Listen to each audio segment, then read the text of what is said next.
from Winzavod Contemporary Art Center in Moscow, and Nikita Khokhlov from the High School of Economics. They will be talking about nostalgia and the subject of Soviet Union, post-truth through the Russian popular music from 2010 until the present. So the word is yours. So, after one day of this workshop, we can conclude that there are neologisms such as fake news and post-truth that describe social media transformation.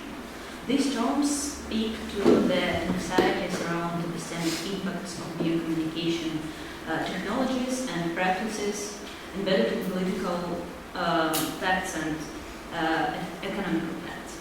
They can provide the broad range of explanations, thence if the post-truth term advanced with the phenomenon in previous speeches. Unfortunately, we must repeat some statements to explain the idea of our research. So let me begin with the theoretical framework. Firstly, speaking about post-truth, most of previous speakers considered media and politics. We want to change focus to cultural implications of post-truth. Moreover, we concentrate on the construction of historical memory. Our research deals with the outcomes of fact speculations in historical and political discourses. All speculations influence the way of thinking and collective identity of young people that live the most of their life in the post-truth media landscape. Another important question is the fake news simply defined in the intentionality to mislead? Cambridge Dictionary says that fake news is false stories that appear to be used, spread on the internet or using other media, and usually created to influence political views. And another case when they used as a joke. Previous speakers assented on the political views, we will assent on a joke. A well-known philosopher Herr Ludwig once noticed that theory can consist of jokes and be utterly serious. In our case, it means that we do not observe a form of fake news and corresponding post-truth narratives that have intentionality to deceive. Post-truth narratives, in our case, have a form of fantasy or fiction. This type of phantasmagorical speculation aims to speak ironically about facts falsified by media and other agents. The foundation of such post-truth narratives is the principle anything goes, Feyerabend's epistemological anarchism. The prominent example is postmodern narratives about Soviet Union. The consequences of these narratives is creation of ideal words in the songs of young Russian singers. They appeal to the Soviet past as a source of vivid and colorful symbols, which can be, for instance, incorporated in daily routine. Lenin is mixed with the supermarkets, Soviet aesthetics with club music. Lenin can rise in this song, Soviet Union can live forever without historical collapse, and etc., etc. Next important question is why do we talk about this cultural phenomenon in terms of post-truth? The main reason is the fact that young generations create their own version of truth about the past. For young people, fascinating, obviously false, and non-real narratives about USSR became the method for non-political cultural struggle against falsifications, debates about Soviet past and politics ago. They used methods of politicians, hyperbolized it in order to get opportunities of doing anything they want with the past, with the future, as well as with the present.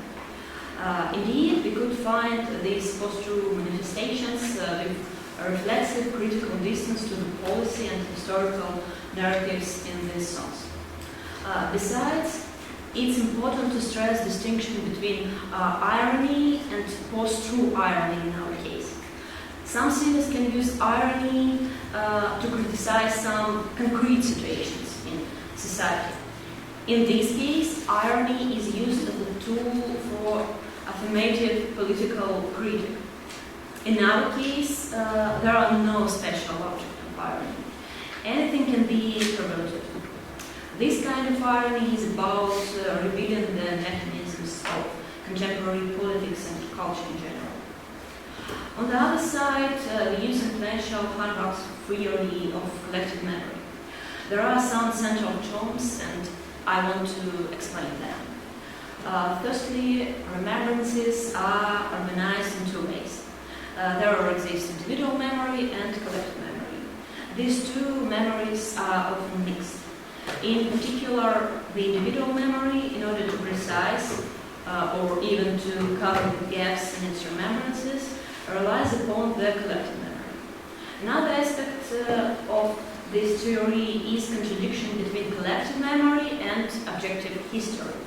There are several collective memories, but history is unitary, and I can say that there is only one history. What would it tell about our case? First, we have to express that different communities have different collective memories about the past. We made an approximate model to divide communities by their memory. There are three groups. Old people who were born and lived in the USSR for a long period of time, middle-aged people who were born in the USSR but lived most of the time after the collapse of the USSR, the young generation born after dissolution of the USSR. Another distinction between groups is that the third generation used internet to receive information about anything. This scheme is just a tool for explanation of our topic, and we do not pretend to describe communities with high accuracy, but what can we say about the new generation? New generation absorbed stories told by two other groups, facts and images of Soviet Union from the social media, and create their own collage of Soviet experience. Young people spread it by ironic songs, and it becomes their own collective memory. Moreover, these collective fictive narratives about the Soviet Union influences individual memory. Anyway, songs touch actual problems of young generation. Therefore, symbols of USSR are mixed with the autobiographical experience. It's the reason why such phenomenon as Soviet nostalgia spread among young people who never experienced life in the USSR. They try to find their own place in the history and use references to the Soviet Union as a tool to describe their epoch. And a new generation lives in time fulfilled by post-truth. Irony became a universal way of thinking about politics, and there are a lot of postmodern collages of different incompatible symbols. Because of straight connection to the current period and integration of Soviet symbols in individual memory of young generation, we can talk about new sincerity. In Russia, the term new sincerity was used by dissident poet Prigov and Epstein as a response to the dominant sense of absurdity in late Soviet and post-Soviet culture. This conception of new sincerity means the avoidance of cynicism, but not necessarily of irony. In the words of Alexei Yurchak from the University of California, it's a particular brand of irony which is sympathetic and warm and allows its authors to remain committed to the ideals that they discuss, while also being somewhat ironic about the commitment. We argue that references to USSR becomes the new sincerity of young Russian sinners.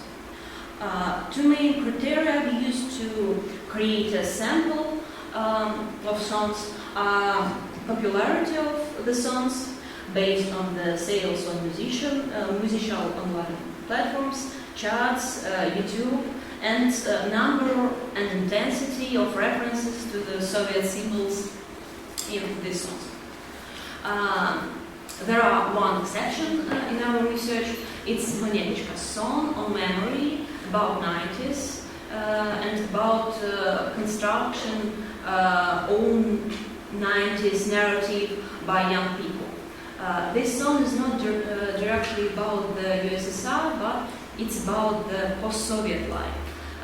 Generally describes relationships between the new generation and the past. You can see on this slide YouTube use of some songs that we used. It's huge audience. And now, dear colleagues, we show you a fascinating movie with samples of music videos of Russian singers, and then Nikita will tell you more about song texts. So.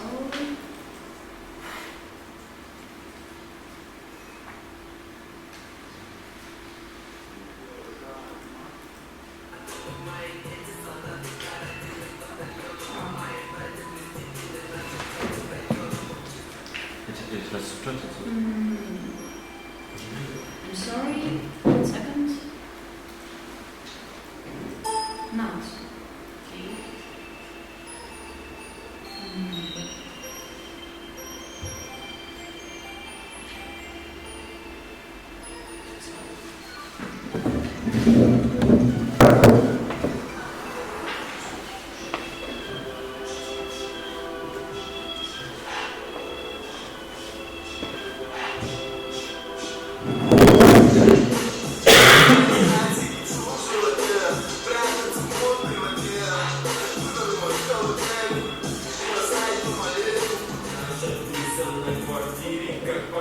Okay.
now I will analyze some cases that were not presented in video, but that they have a lot of symbols about Soviet, post-Soviet reality. So, and the first is the song of Leibniz that has critical position to the history. They presented by official narrative about USSR, about Russian history. So for him, Soviet symbols and methodologies are the objects of unrealized utopian dreams about the perfect Soviet society. And artists retranslate the position of people who were born in the USSR, affected by Soviet propaganda and ideology, but one day they found themselves in the new reality where Soviet Union did not exist. So these people feel themselves deceived by the state, the politicians, who promised the bright future, but this bright future do not exist. So, and we hear that this song is about 2012 to 2013, and we see that artist has like critical distance toward the truth about the USSR. So, and he is not fully neutral and ironical in comparison with Manetchka. So, for example, he said that first we build, then ruin, what's the next? Or history textbooks were not written every year. So, and when the irony or critique of the post-Soviet truth, post-truth about USSR is not enough to reach the goal of some like Russian song writers and artists begin to use some kind of new post-truth, not political, not historical, but cultural post-truth. So, and this form of post-truth narratives are reaction to the post-truth embedded in collective memory. So, disappointment about the official truth and the similarities between contemporary political processes and political development of the late USSR influence the use of Soviet symbols to critically describe not only the past but the present. And the next case is Manetchka. She is one of the most famous Russian artists, and she calls herself post-net songwriter. So, and it's true because Manetchka began as a meme creator in the internet, and now she is very popular not only on internet but on TV. She goes to different TV channels, like the First Channel, and now she is very popular not only in young audience but in older audience. So, and she incorporates myths about the 90s, as a consequence of the dissolution of the USSR, and to rise the visual code that became part of the collective memory of Russians. So the video clips made in the style of a very famous Russian movie Brother. So, and the text of the song itself is very ironic, and Manetchka takes a critical position to the memory about the Soviet and post-Soviet past, using postmodern mix of symbols and visual metaphors. So today, the point of view that 90s were the horrible years of hopes and state of nature, when everybody would kill everybody without some punishment, it prevails. And but new generation slowly began to ironically interpret this myth, this narrative, and but the fact that they never lived in 90s and that they don't know what the truth was. They know only some myths and post-truth narratives. So, and all stories they heard only from dads, from grandfathers, and they could only perceive it with some degree of criticism and reinterpret in their own way. So, and so the memory about the past became the object of joke and irony when young people understand the post-truth nature of memory formation. So the important phrase regarding these thoughts are those from this song. Put out and forget, let all things past pass. Now we switch to the creation of own post-truth by Russian songwriters. So Noise MC integrates the double-button irony to demonstrate the inadequacy of using the Soviet narratives and symbols in the present political rhetoric. So a few words about the context. Some intellectuals, social scientists think that the situation in contemporary Russia has some similarities with Brezhnev's period of Zastoy. So in that time, stability was like some ideal of political social life, and it was maintained by party and affiliated organizations like Komsomol. So everybody should be a member of Komsomol, because only in this way you save your belonging to the community. And all people inside of Komsomol are others, like existential enemies in Carl Schmitt's words, or Western spies, betrayers in words of Soviet communists, who should be killed. And Noise MC, like ironically, thinks about it. So the east side is only the true side. And therefore, Noise MC indirectly, very ironically criticized not only the Soviet past, but the post-Soviet Russian present, that characterized by atmosphere of like rejection of the West, like militarization in the media landscape. So, and the only like possible form to criticize the like state or the government without some political appeal is to use post-truth narratives and to create new post-narratives, like in this song. So, other song of this artist has a reason. Is constructed on the other level of post-truth like production. As I mentioned earlier, in the postmodern era, artists as creators of like new cultural narratives. So, and they mixed different mythologies. So it's okay that people use mix of present and past symbols like Lenin's towers, supermarkets in this video. And regarding this song, Lenin become like fully mythologized person, like Jesus Christ, going beyond time and reality crisis. So the postmodern use of Lenin's symbol hides the possible aim of such sort of songs, to speak about the reality sincerely but indirectly. And we all understand that events that described in this song are phantasmagoric and real.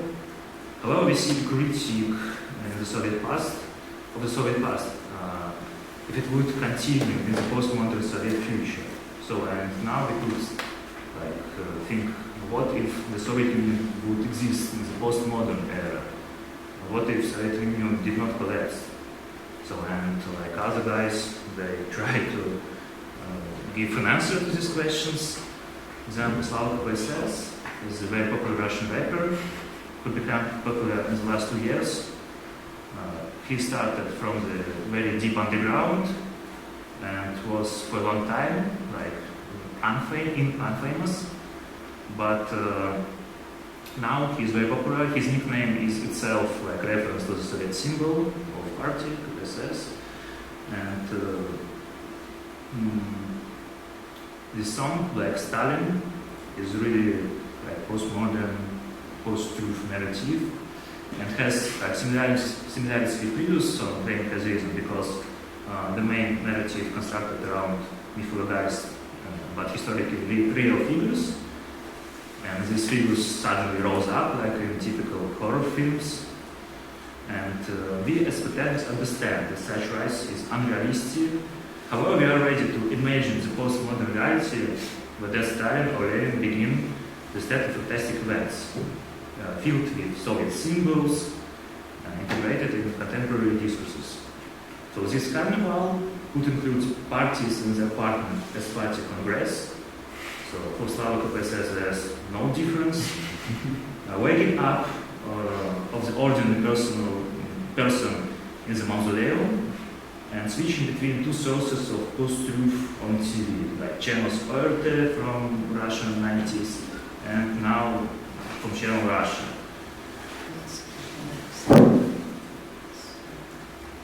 Okay, and but this post-truths and ironic, they like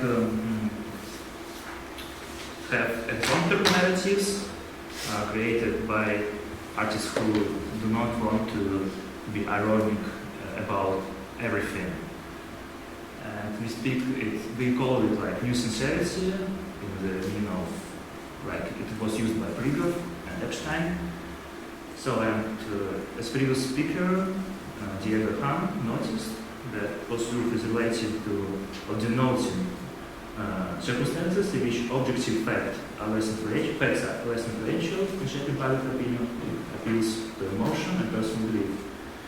So, and we see that now some artists, they try to find some way to escape from postmodern era, where ironic, there is no truth, only post-truths and post-truth narratives. So, and the theme of the USSR in these songs is aimed to reach the aim in society. Sorry, and for example, we see like text about utopia, city of the sun, perfect Soviet future. So the USSR would not collapse, and the socialist order will be the next step toward the ideal communism. We will see this like image that is described in song of group Lenin. And yes, they have Lenin in his name. So, and in this city you can hide from all the problems, so it's like some kind of escapism. So, and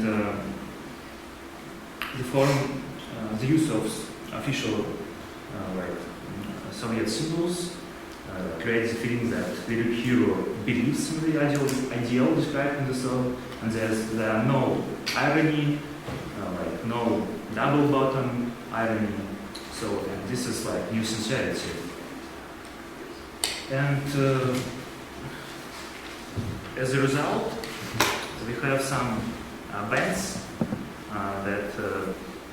that use Soviet symbolic and aesthetics to create their own like cultural image, their own style of music and video clips. For example, group Komsomolsk, and beginning in the typical Russian revolutionaries, where band members try to find their place in reality and to understand the place of young generation in our contemporary life. So, and to conclude, we should mention that post-truth now is not only in politics or in history, it's in culture. And post-truth in culture is a sequence of previous two post-truth big narratives in politics and history, and it has critical distance to these post-truth narratives. And post-truth in its critics and collective memory appeals to symbols of USSR in the songs, like for example the songs of Russian. But new sincerity appears as a reaction to post-truth. So, and as a result, post-truth about USSR might be like true not only about the past, it might be about the present. So, and it reveals postmodern mechanism of production symbols in culture. So, thank you for attention.